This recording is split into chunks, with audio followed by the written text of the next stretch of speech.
Hello, it's Anne, and welcome to my kitchen.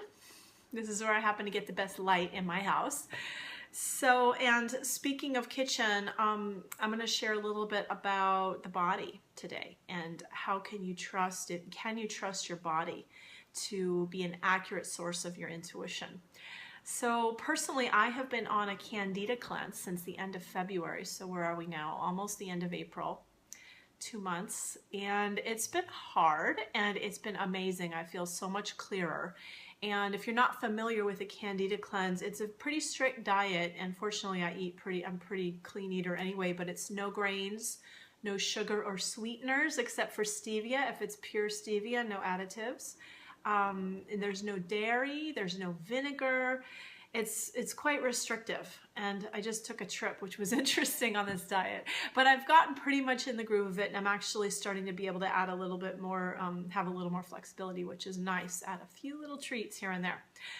The first few days though, I was like, oh my God, I need a croissant. I need a latte, like all these things that I don't even really eat. Like I used to every day go get a latte and a pastry for breakfast. I haven't done that in like 13 years, but it was like, oh my God, I have to. The bugs in my body that were getting kicked out were basically screaming for dear life, like, don't kill me, which if you take away sugar and grains and vinegars and all these things, you do end up getting rid, which is the whole point, of these bugs in the body. So with that said, there have been a lot of people recently, there's been sort of a movement, a wave, which I think is really cool for the most part, of just ask your body, just listen to your body. If you need to get guidance for yourself, your body's wisdom knows. And there's a camp of people that will promote that. And I actually promote that in a lot of ways too. However, I find that it's not 100% true because sometimes our bodies want things that aren't good for us. So how do you tell if it's your intuition or if it's an addiction? How do you tell if it is an enlightened vision for yourself or a deluded fantasy, right? That you need a certain thing. So for me, craving the pastries and the lattes and the baked goods and all that, that's one example. Another one might be, let's say your body says, I have got to have my ex-lover. You want to have sex with somebody you know is toxic for you, for example, and you know it's not right for you, but your body is like yearning for it. Or it might be a food thing. It might be that you have, like, maybe you like alcohol, or maybe you like fried chicken or something that you know isn't good, but you crave it. So what's that about, right? Your thoughts. I heard this once and I have never forgotten because it feels so true for me. Your thoughts are actually part of your body, right? So we hear sometimes about mind-body balance and bringing the two together. They're already together. Your thoughts are biochemical reflections of what's in your body. So if you have an imbalance in your gut, you'll have an imbalance in your head. You'll have an imbalance in your brain. And that's also why when we cleanse our bodies, if you maybe have had a taste of this, whether you've done a cleanse or you drink a green juice, or if you've done colonics or enemas or things like this, wow, I feel light and clear. I can think straight. I can be more inspired. I have more of a fresh perspective. Why? Because you got rid of those bugs in the body that are bringing your vibration down.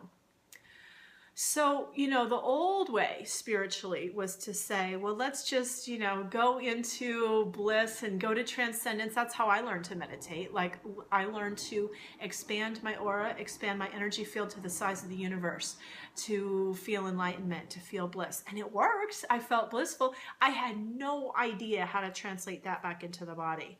And so my body got more sensitive. I needed to be more clean with my body, but I really didn't know how to bring the two together. And so it's nice for me to see now, oh, there's this whole wave of body-based spirituality, body-based practices that teach you to listen to your body. A lot of times your body does know. However, I find that your body will crave based on what's already in it.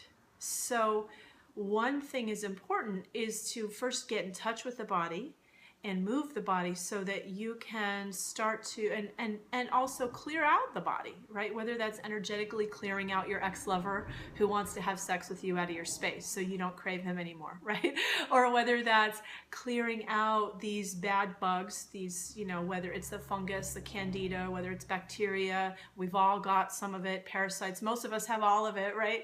So it's a good idea for most of us to, you know, or all of us, I'd say, to cleanse the body, move the body. When I started doing yoga, I started to feel my body more and my body's true needs.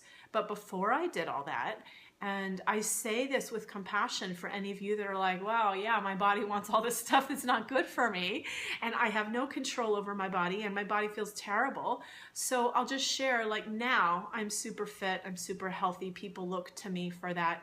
But I remember when I was in my last year of college, I was in a dark space, and I had just broken up with this guy that was not very nice. He put me down a lot, and my ego, or my, you know, my healthy ego, my self-esteem was crushed, and I didn't know what I was going to do with my life. And so I was in a house where people were, you know, hanging out waiting for the next Grateful Dead show. And I would go out with a girlfriend after school and go drink a pitcher of beer, and I'd come home and eat a pint of Ben & Jerry's, and I gained about 40 pounds. And now, like, I go to my parents' house and I'm like, please, I don't want to look at my college graduation pictures, because at that point in my life, I didn't look that great. I would much rather have my body that I have now. So there's hope, you know, it's actually really good news that the body can evolve over time. But for me, when I was in that point in my life, I didn't know that, you know, it's like my body said it wanted Ben & Jerry's. My body was vibrating at that consciousness. I was like, sure, give me a beer, because I had pain in my body. The pain in my body wanted to go numb, and so craved those things. So sometimes you have to use your will, and sometimes you have to connect into spirit to really start to direct your body. Because basically, I believe our body and our thoughts are one. Our thoughts are an aspect of the body, and the body, mind's, you know, personality, this thing that we think we are, is a reflection of our consciousness. And so if it's not reflecting your thriving, most amazing self, there's stuff in it that doesn't belong there. And that stuff, whether it's your ex-lover or a bacteria or a parasite, will crave things that aren't good for you. So sometimes you have to use your will. It was when I started doing yoga a lot that I could start to make healthier food choices. Why? Because I got in touch with my body. I moved my body. It was once I learned to meditate and clear energy that I started to have more, you know, clearer decisions, made decisions from the place of what was really right for me based on my desires and not on other people's desires, which I was really good at making my life decisions based on other people's desires, or processing emotions that weren't even mine.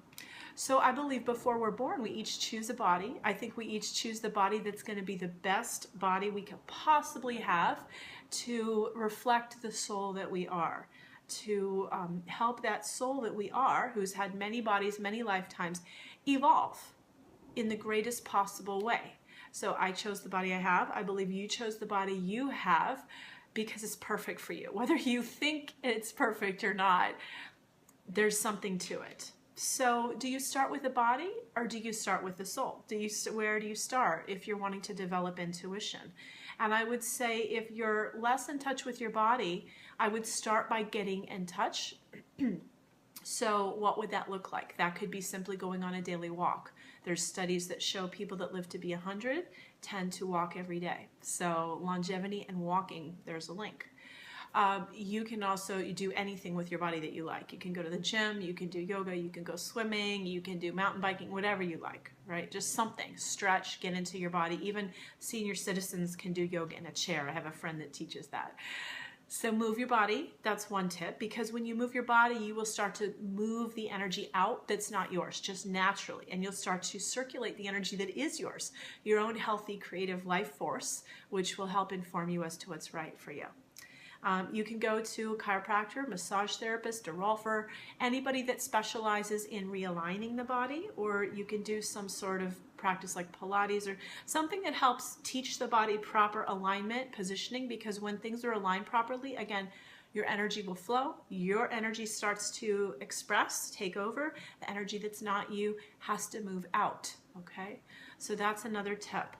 And then also getting in touch with your soul through meditation, through energetic clearing, through finding who you are, replenishing. And I teach this. I have a free meditation opt-in on my website. If you haven't done it yet, I invite you. It's at AnnO'BrienLiving.com. There's a free course there. So if you're not familiar with meditation, or if you've tried different types of meditation and nothing's quite clicked for you yet, you might try it. It's a great way to call you back into your body, into your life, because really your body is perfect for you. It's here to serve you. And sometimes you have to start from you, from source, from spirit. You are infinite, you are amazing, and your body's here to help you enjoy it in this lifetime. So may it be fun. May you enjoy your body. May you feel like you can thrive. And if I can support you in that process, let me know. Okay, so if you like this video, I invite you to subscribe to my channel. Go to AnnO'BrienLiving.com, get some free meditations, and I will see you soon. Thank you. Bye.